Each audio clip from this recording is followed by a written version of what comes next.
اس محفل کو قبول فرمائے. آپ لوگوں نے سنا، بہت دھیان سے سنا، مجھے بہت خوشی ہوئی. اللہ آپ کا آنا بھی قبول فرمائے، اور جو کچھ سنایا گیا اللہ تعالیٰ اس پر ہم سب کو عمل کی توفیق عطا فرمائے. السلام علیکم ورحمۃ اللہ وبرکاتہ. صلاۃ والسلام.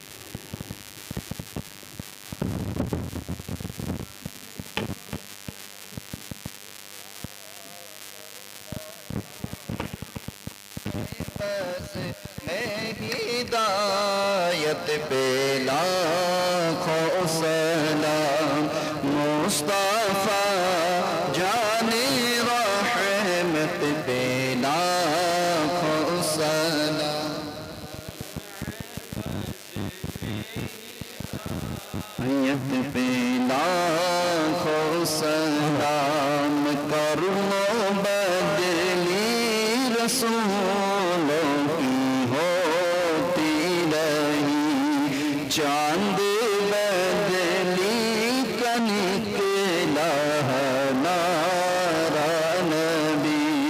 جی سبحانی گھڑی چمکا طیبہ کا چاند، جی سبحانی گھڑی چمکا طیبہ کا چاند، اس دن افروز سات پہ لاکھوں سلام مصطفیٰ مت پہ لاکھوں سلام. شمع بز میں ہدایت پہ جس کی ہر ادا سنت مصطفیٰ، وہ رضا اعلیٰ حضرت بریلوی کے شاہ. ڈال دے قلب میں عظمت مصطفیٰ، ڈال دے قلب میں عظمت مصطفیٰ. سیدی اعلیٰ حضرت پہ لاکھوں سلام مصطفیٰ، رحمت پہ لاکھوں سلام. شمع بز لاکھوں سلام. کاش محشر میں جب ان کی آمد ہو اور بھیجے سب ان کی شوقت پہ لاکھوں سلام. مجھ سے خدمت کے خود سیکھا ہے ہر رضا، مجھ سے خدمت کے خود سیکھا ہے پر رضا. مصطفیٰ جان رحمت پہ لاکھوں سلام مصطفیٰ جان.